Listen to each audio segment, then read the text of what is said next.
Hi ಎಲ್ಲರಿಗೂ ನಮಸ್ಕಾರ. Shilpa's twisted recipes ಚಾನಲ್ಗೆ ತಮ್ಮೆಲ್ಲರಿಗೂ ಸ್ವಾಗತ. ಬರ್ರಿ ಇವತ್ತಿನ ರೆಸಿಪಿ ಏನಂತ ಹೇಳಿ ನೋಡೋಣಂತ.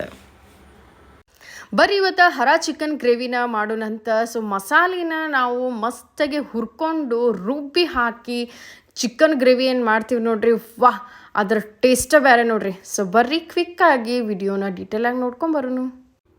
ಸೊ ಈಗ ಸ್ಟವ್ ಮೇಲೆ ಬಾಳಿಗೆ ಇಟ್ಕೊಂಡು ಒಂದು 2-3 ಚಮಚದಷ್ಟು ರಿಫೈನ್ಡ್ ಆಯಿಲ್ನ ಹಾಕ್ಕೋಬೇಕು. ಹಾಕ್ಕೊಂಡಾದ್ಮೇಲೆ ಅದಕ್ಕೆ ನೋಡ್ರಿ ಒಂದು 1/4 ಚಮಚದಷ್ಟು ಜೀರಿಗೆ, ಹಂಗೆ 1-2 ಯಾಲಕ್ಕಿ ಮತ್ತು ಒಂದು 8-10 ಲವಂಗ ಇದೆಲ್ಲ ಹಾಕ್ಕೊಂಡು ಆದಮೇಲೆ ಒಂದು ಅರ್ಧ ಚಮಚದಷ್ಟು ಮೆಣಸ್ಕಾಳನ್ನ ಹಾಕೋರಿ.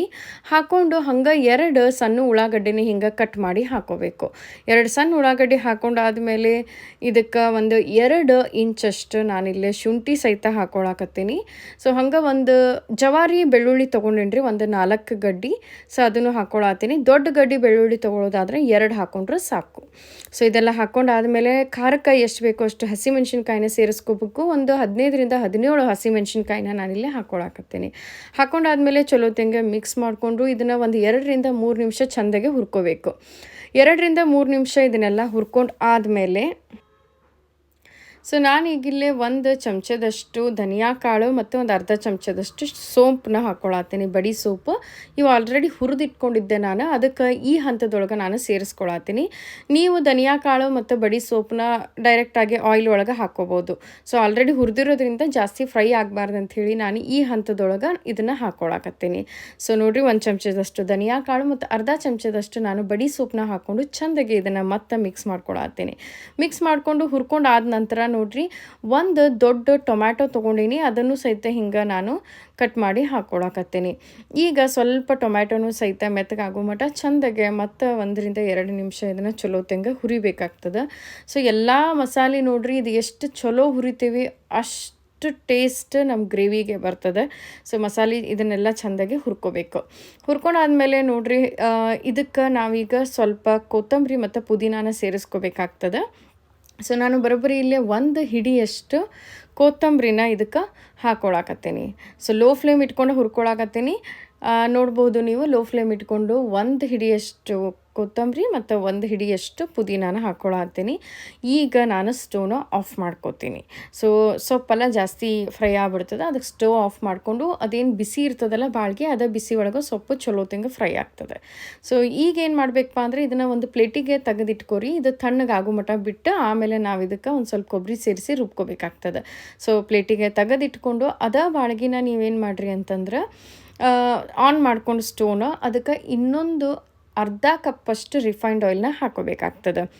ಅರ್ಧ ಕಪ್ಪಷ್ಟು ರಿಫೈನ್ಡ್ ಆಯಿಲ್ ಹಾಕ್ಕೊಂಡು ಎಣ್ಣೆ ಕಾದ ಮೇಲೆ ಇದಕ್ಕೆ ಅರ್ಧ kg ಅಷ್ಟು ಚಿಕನ್ನ ಹಾಕ್ಕೋಬೇಕು. ಅರ್ಧ kg ಚಿಕನ್ ಹಾಕ್ಕೊಂಡು ಇದಕ್ಕೆ ನೋಡ್ರಿ ಅರಿಶಿನ ಉಪ್ಪು ಹಾಕೋಬೇಕಾಗತ್ತೆ. ಒಂದು 1/4 ಚಮಚದಷ್ಟು ಅರಿಶಿನ ಮತ್ತು ರುಚಿಗೆ ತಕ್ಕಷ್ಟು ಉಪ್ಪನ್ನ ಹಾಕೋರಿ. ನಾನಿಲ್ಲೇ 1 ಚಮಚದಷ್ಟು ಉಪ್ಪನ್ನ ಹಾಕ್ಕೊಳತ್ತೀನಿ. ಸೊ ಉಪ್ಪು ಹಾಕ್ಕೊಂಡಾದ್ಮೇಲೆ ಇನ್ನೇನಪ್ಪ, ಚಿಕನ್ಗೆ ಉಪ್ಪು ಅರಿಶಿನ ಚಲೋ ತೆಂಗ ಬೇರೆ ಹಂಗೆ ಮಸ್ತಾಗಿ ಇದನ್ನು ಒಂದು ಮಿಕ್ಸ್ ಕೊಡಬೇಕಾಗ್ತದೆ. ಸೊ ಮಿಕ್ಸ್ ಕೊಟ್ಟು ಒಂದು ಮುಚ್ಚಳ ಮುಚ್ಚಿಟ್ಟು ಇದನ್ನು ಒಂದು 5 ನಿಮಿಷ ಉಕ್ಕರ್ಸಾಕ್ ಬಿಟ್ಬಿಡೋಣ್ರಿ. ಉಕ್ಕರ್ಸು ಮಟ್ಟ ಏನು ಮಾಡೋಣಂತ ನಾವು ತಣ್ಣಗಾಗಿದ್ದ ಮಸಾಲೆನ ರುಬ್ಕೊಂಬರೋಣ. ಅದನ್ನು ತಣ್ಣಗಾಗಿದ್ದ ಮಸಾಲೆ ಮಿಕ್ಸಿ ಜಾರಿಗೆ ಇಟ್ಕೊಂಡು ಒಂದು 1/4 ಕಪ್ಪಷ್ಟು ನಾನು ಹಸಿ ಕೊಬ್ಬರಿನ ಹಾಕ್ಕೊಳಕತ್ತೀನಿ. ನೀವು ಕಾಯಿ ತುರಿದ್ರೆ ಅದನ್ನು ಸಹಿತ 4-5 ಚಮಚ ಇಲ್ಲಿ ಹಾಕ್ಕೋಬಹುದು. ಒಣ ಕೊಬ್ಬರಿ ಹಾಕ್ಕೊಳ್ಳೋದಾದ್ರೆ ಹಂಗೆ ಮಸಾಲೆ ಜೊತೆನ ಸ್ವಲ್ಪ ಒಣ ಕೊಬ್ಬರಿನೂ ಹುರಿದು ಹಾಕೋರಿ. ಸೊ ನೋಡಿರಿ, ಈಗ ಇದನ್ನು ಮಿಕ್ಸಿ ಮಾಡ್ಕೊಂಬರ್ಬೇಕು, ಸಣ್ಣಗೆ ರುಬ್ಕೊಂಡು ಬರಬೇಕು ಮಸಾಲಿನ. ಅದಕ್ಕೆ ಎಷ್ಟು ಬೇಕಷ್ಟು ನೀರು ಹಾಕೋರಿ. ಒಂದು ಅರ್ಧ ಕಪ್ಪಷ್ಟು ನೀರನ್ನ ನಾನು ಸೇರಿಸ್ಕೊಂಡು ಈಗ ಇದನ್ನು ಸಣ್ಣಗೆ ರುಬ್ಕೊಂಬರ್ತೀನಿ. ಸೊ ನೋಡಿರಿ, ರುಬ್ಬುತನ ಅಂತಂದ್ರೆ ಇಲ್ಲಿ ಒಂದು 5 ನಿಮಿಷ ಮಸ್ತಾಗೆ ನೋಡಿರಿ ಇಲ್ಲಿ ಚಿಕನ್ ಎಷ್ಟು ಚಲೋ ನೀರು ಬಿಟ್ಟೈತಿ ಅಂಥೇಳಿ. ಚಿಕನ್ ಒಂದಿಷ್ಟು ಫ್ರೈ ಆಗ್ಯದ. ನೀರು ಬಿಡ್ಬೇಕ್ರಿ ಚಿಕನ್, ಹಂಗಂಥೇಳಿ ನೀರು ಹಿಂಗ್ಸಾಕೆ ಹೋಗಬೇಡ್ರಿ. ಹಿಂಗೆ ನೀರು ಇದ್ದಾಗನ ನಾವು ಮಸಾಲೆನ ಹಾಕ್ಕೊಂಡ್ರೆ ಚಿಕನ್ ಮಸ್ತ್ ಟೇಸ್ಟ್ ಬರ್ತದೆ. ನಾಟಿ ಕೋಳಿ ಮಾಡೋದಾತಂದ್ರೆ ನಾಟಿ ಕೋಳಿದು ನೀವು ನೀರು ಹಿಂಗಿಸ್ಬೇಕಾಗ್ತದೆ. ಇದು ಫಾರಮ್ ಕೋಳಿ ಆಗಿರೋದ್ರಿಂದ ನಡೀತದೆ, ಹಿಂಗೆ ನೀರು ಇದ್ರೆ ಅದು ಟೇಸ್ಟ್ ಬರ್ತದೆ ಗ್ರೇವಿದು. ನೋಡಿರಿ, ರುಬ್ಬಿದ್ದ ಮಸಾಲಿನ ನಾನು ಇದಕ್ಕೆ ಸೇರಿಸ್ಕೊತೀನಿ. ನಾವೇನು ಮಸಾಲೆ ರುಬ್ಕೊಂಡಿದ್ದೀವಿ ಅದು ಎಲ್ಲ ಮಸಾಲೆನೂ ಚಲೋ ತೆಂಗ ಮಿಕ್ಸಿ ಜಾರಿಂದ ತೆಗೆದು ಇದಕ್ಕೆ ಸೇರಿಸ್ಕೋಬೇಕಾಗ್ತದೆ. ಸೇರಿಸ್ಕೊಂಡು ಆದಮೇಲೆ ಚೆಂದಾಗಿ ಇದನ್ನೊಂದು ಸಲ ಮಿಕ್ಸ್ ಮಾಡಿರಿ. ಚಿಕನ್ಗೆ ಎಲ್ಲ ಮಸಾಲೆ ಹತ್ತು ಹಂಗೆ ಚಲೋ ತೆಂಗ ಮಿಕ್ಸ್ ಮಾಡ್ಕೋಬೇಕು. ಈ ಹಂತದಾಗ ನೀರು ಹಾಕ್ಕೋಬೇಕು. ಮಸಾಲೆ ಏನು ರುಬ್ಬಿದ ಜಾರ್ ಇರ್ತದಲ್ಲ ಅದ ಜಾರ್ಗೆನ ಒಂದು ಸ್ವಲ್ಪ ಬಿಸಿನೀರು ಹಾಕ್ಕೊಂಡು ಅದೆಲ್ಲ ಮಸಾಲೆ ಪೂರ ತೆಗೆದು ಇದಕ್ಕೆ ಹಾಕೊಂಡ್ಬಿಡ್ರಿ. ಸೊ ನೀರು ಸಹಿತ ಅಷ್ಟೇ ನಮ್ಗೆ ಗ್ರೇವಿಗೆ ಎಷ್ಟು ಬೇಕು ನೋಡ್ಕೊಂಡು ನೀರು ಹಾಕೋಬೇಕು. ನಾನು ಬರೋಬ್ಬರಿ 1 ಕಪ್ ಅಷ್ಟು ನೀರನ್ನ ಇಲ್ಲೇ ಬಳಸೀನಿ. ಸೊ ಯಾಕಂದ್ರೆ ಜಾಸ್ತಿ ಈಗ ನಮ್ಗೆ ಗ್ರೇವಿ ಗಟ್ಟಿ ಬೇಕು, ನೀರು ಬೇಕು ನೋಡಿಕೊಂಡು ನಾವು ನೀರು ಹಾಕೋಬೇಕಾಕತಿ. ನನಗೆ ಅಷ್ಟು ನೀರು ಏನು ಬೇಕಾಗಿಲ್ಲ. ಸ್ವಲ್ಪ ಗಟ್ಟಿ ಇದ್ರನ ಈ ಗ್ರೇವಿ ಭಾಳ ಟೇಸ್ಟ್ ಅನ್ನಿಸ್ತೈತಿ. ಅನ್ನ ಸಾರು ಮುದ್ದಿಗೆ ಮಸ್ತ್ ಕಾಂಬಿನೇಷನ್ ಆಗ್ತದೆ, ದೋಸೆಗೂ ಸಹಿತ ಭಾಳ ಟೇಸ್ಟ್ ಅನ್ನಿಸ್ತದೆ. ಸ್ವಲ್ಪ ಗಟ್ಟಿ ಮಾಡ್ಕೊಳಕತ್ತೀನಿ. ಸೊ ನೀರನ್ನ ಸ್ವಲ್ಪ ಕಮ್ಮಿ ಬಳಸೀನಿ. ಹಂಗೆ ನೋಡ್ರಿ ಇಲ್ಲಿ ಒಂದು ಅರ್ಧ ಚಮಚದಷ್ಟು ಈಗೆಲ್ಲ ಮಿಕ್ಸ್ ಮಾಡ್ಕೊಂಡು ಅದು ಕುದಿ ಹಿಡಿತದಲ್ಲ, ಅವಾಗ ಒಂದು ಅರ್ಧ ಚಮಚದಷ್ಟು ನಾವು ಯಾವ್ದಾರ ಚಿಕನ್ ಮಸಾಲ ಹಾಕೋರಿ. ಚಿಕನ್ ಮಸಾಲ ಇಲ್ಲಪ್ಪ ಅಂತಂದ್ರೆ ಒಂದು ಸ್ವಲ್ಪ ಗರಂ ಮಸಾಲೂ ಸಹಿತ ನೀವು ಹಾಕೋಬಹುದು.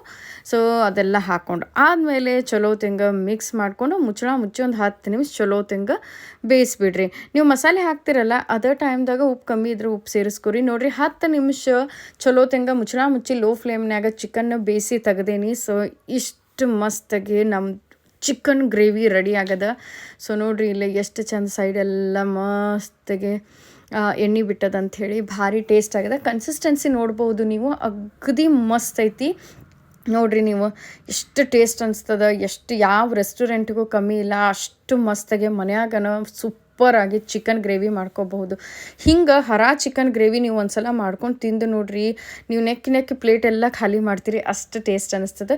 ಎಲ್ಲದಕ್ಕೂ ಕಾಂಬಿನೇಷನ್ ರೀ, ಇಡ್ಲಿ ದೋಸೆಗಾಗಿರ್ಬೋದು, ಮುದ್ದಿಗಾಗಿರ್ಬೋದು, ಜೋಳದ ರೊಟ್ಟಿಗಂತೂ ಹೇಳೋಂಗನ ಇಲ್ಲ.